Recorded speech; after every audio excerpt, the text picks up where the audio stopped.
नमस्कार प्रिय विद्यार्थियों, मैं डॉक्टर पीसी मीना, सहआचार्य राजनीति विज्ञान, बीए पार्ट सेकंड का पेपर फर्स्ट, जनवादी चीन का संविधान में मौलिक अधिकारों की आज मैं चर्चा करूंगा। जनवादी चीन का 1982 का जो नया संविधान है, इस नए संविधान में मौलिक अधिकार और कर्तव्य क्या है।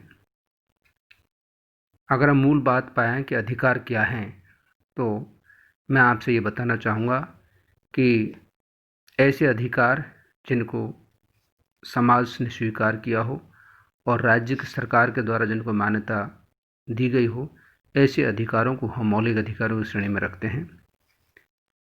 अधिकार व्यक्ति की वे मूलभूत आवश्यकताएं हैं जिनके बिना एक व्यक्ति अपने व्यक्तित्व का विकास नहीं कर सकता। अधिकार दो तरह के होते हैं, एक प्राकृतिक अधिकार और एक नैसर्गिक अधिकार। एक प्राकृतिक अधिकार और दूसरा कानूनी अधिकार।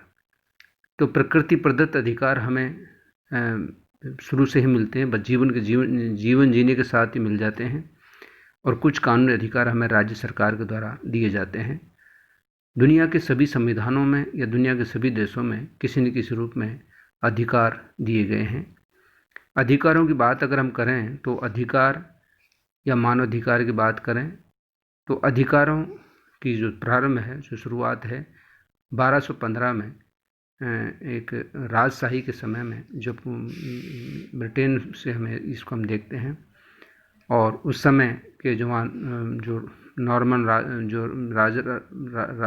राजवंश का शासन था, सम्राट का शासन था, वहाँ से अधिकारों की शुरुआत करते हैं। इसके बाद में धीरे धीरे जब 1789 की फ्रांस की क्रांति हुई थी, तो स्वतंत्रता, समानता और भ्रातृत्व का जो नारा दिया था, उसके आधार पर दुनिया के अन्य देशों में इन अधिकारों की बात होने लगी, मानव अधिकारों की बात होने लगी। और इसके बाद में फिर जब 1948 में संयुक्त राष्ट्र संघ में जब इन अधिकारों को मान्यता दी गई, मानव अधिकारों को मान्यता दी गई, तब से हम अधिकारों की बात करते हैं। और 1948 के बाद में जितने भी देशों में हम देखते हैं कि मौलिक अधिकारों को जहाँ कहीं न कहीं इनका उल्लेख हमें किया गया। हमारे भारत के संविधान में भी नागरिकों को अधिकार दिए गए हैं और कर्तव्य भी दिए गए हैं साथ में। तो हमारे यहाँ भी नागरिकों को प्रारंभ में 7 अधिकार दिए गए थे, लेकिन इनमें से एक अधिकार, संपत्ति का अधिकार, हटा दिया गया है 42वें संविधान संशोधन 1976 के द्वारा। अब वर्तमान समय भारतीय नागरिकों को 6 मूल अधिकार प्राप्त हैं। तो इस तरह से दुनिया के अन्य देशों में नागरिकों को अलग अलग अधिकार दिए गए हैं। ब्रिटेन, अमेरिका, जो अगर हम चीन की बात करें तो जनवादी चीन के 1982 के नए संविधान में नागरिकों को अनेक अधिकार दिए गए हैं। जैसे नंबर 1 है विधि के समक्ष समानता, यानी कि अनुच्छेद 33 के अनुसार चीन के सभी नागरिक विधि के समक्ष समान हैं।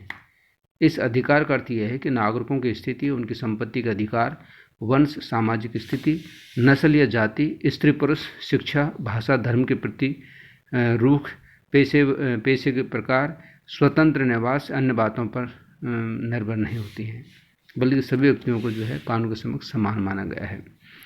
अगला है चुनाव लड़ने और मत देने का अधिकार। संविधान के आर्टिकल 34 के अनुसार 18 वर्ष की आयु प्राप्त प्रत्येक नर और नारी को चीन के संविधान के अंतर्गत किसी भी पद के लिए चुनाव लड़ने एवं मत देने का प्राप्त है।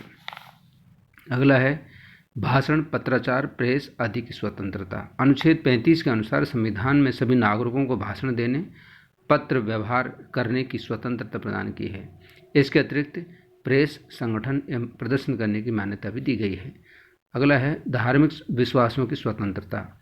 अनुच्छेद 36 के अनुसार चीनी नागरिकों के लिए अंतःकरण की स्वतंत्रता अर्थात धार्मिक विश्वासों की स्वतंत्रता प्रदान की गई है। राज्य का कोई संगठन किसी भी नागरिक को किसी भी विशेष धर्म को मानने के लिए बाध्य नहीं करेगा और न ही धर्म के आधार पर किसी प्रकार का भेदभाव करेगा। अगला है व्यक्ति की निरपद्धता की गारंटी। 1982 के संविधान में नागरिकों को अपने व्यक्तिगत हितों की रक्षा में अधिक अधिकार प्रदान किए गए हैं। पूर्ववर्ती संविधानों में जिन अधिकारों और स्वतंत्रताओं की अभिपुष्टि की गई थी, उन्हें न केवल पूरी तरह बनाए रखा गया है, बल्कि नई प्रस्तावनाओं में काफ़ी संवर्धित भी किया गया है। अगला है, छठा है आलोचना का अधिकार। अनुच्छेद 41 के अनुसार चीन में प्रत्येक नागरिक को राजकीय निकायों और सार्वजनिक संगठनों के कार्यों में सुधार लाने का प्रस्ताव पेश करने और उनके काम की खामियों की आलोचना करने का अधिकार दिया गया है। अगला है काम पाने का अधिकार। आर्टिकल 42 के अनुसार चीन के नागरिकों को काम पाने का अधिकार दिया गया है, रोजगार प्राप्त करने का अधिकार दिया गया है, साथ ही काम करना नागरिकों का पवित्र कर्तव्य माना गया है। अगला है अवकाश और विश्राम करने का अधिकार। अनुच्छेद 43 के अनुसार चीन के नागरिकों को विश्राम और अवकाश पाने का अधिकार दिया गया है कि वो मतलब आराम कर सकते हैं, विश्राम कर सकते हैं। अगला है वृद्धावस्था एवं शारीरिक अयोग्यता में भरण पोषण। अनुच्छेद 42 के अनुसार प्रत्येक नागरिक को यह अधिकार है कि वह वृद्धावस्था, बीमारी, अपाहिज होने की दशा में अर्थात काम करने के लिए अयोग्य हो जाने की दशा में राज्य से निर्वाह या व्यय करने का अधिकार दिया गया है। अगला एक शिक्षा पाने का अधिकार। और 46 के अनुसार नागरिकों के कर्तव्य कि वे शिक्षा प्राप्त करें। सभी प्रकार की शिक्षा निःशुल्क व्यवस्था की गई है। राज्य का दायित्व है कि बच्चों और नवयुवकों के में नैतिक, बौद्धिक और शारीरिक विकास का समुचित प्रबंध करे। अगला है वैज्ञानिक, तकनीकी और कलात्मक कार्य की स्वतंत्रता। अनुच्छेद 47 के अनुसार नागरिकों को वैज्ञानिक शोध, साहित्य और कलात्मक कार्यों की स्वतंत्रता प्रदान की गई है। अगला है स्त्रियों का अधिकार। 48 के अनुसार स्त्रियों को आर्थिक, राजनीतिक, प्रशासनिक, सांस्कृतिक जीवन के अन्य समस्त क्षेत्रों में पुरुषों के समान अधिकार दिया गया है। अगला है विदेशों में निवास करने और चीनियों के अधिकारों को संरक्षण करना। अनुच्छेद 50 के अनुसार चीन का जनवादी गणराज्य विदेशों में निवास करने वाले चीनियों के हितों का संरक्षण करता है तथा विदेशों से लौटने वाले चीनियों की कानूनी अधिकारों की गारंटी देता है। तो इस प्रकार हम देखते हैं बच्चों को चीन के संविधान में नागरिकों के लिए अनेक अधिकारों का प्रावधान किया गया है। इन अधिकारों का क्या है, कोई भी सरकार इनका उल्लंघन नहीं कर सकती, बल्कि इनके पालन के क्या है प्रयास किए जा रहे हैं।